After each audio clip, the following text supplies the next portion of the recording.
வேத பயணத்தில் இன்று நாம் பார்க்க போவது கிருபை உண்மை. 40ஆம் சங்கீதம் 11ஆம் வசனம். உமது கிருபையும் உமது உண்மையும் எப்பொழுதும் என்னை காக்க கடவது. சங்கீதக்காரன் தாவீது இவ்வாறு சொல்கிறார்: கர்த்தாவே, என்னை விடுவித்தருளும். கர்த்தாவே, எனக்கு சகாயம் பண்ண தீவிரியும். எண்ணிக்கைக்கு அடங்காத தீமைகள் என்னை சூழ்ந்து கொண்டது. என் அக்கிரமங்கள் என்னை தொடர்ந்து பிடித்தது.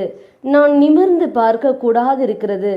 அவைகள் என் தலைமயிரிலும் அதிகமாயிருக்கிறது.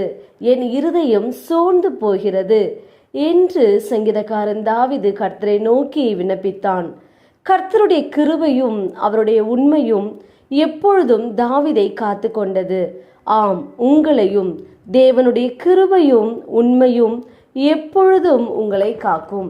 நாம் ஜெபிப்போம். அன்பின் பிதாவே, கேட்ட வார்த்தையின்படியே நீர் எங்களுக்கு செய்யப்போற கிருபைக்காய் ஸ்தோத்திரம். இயேசுவின் நாமத்தில் ஆமேன். கர்த்தர் தாமே இந்த வார்த்தையை கொண்டு உங்களை ஆசீர்வதிப்பாராக. ஆமேன்.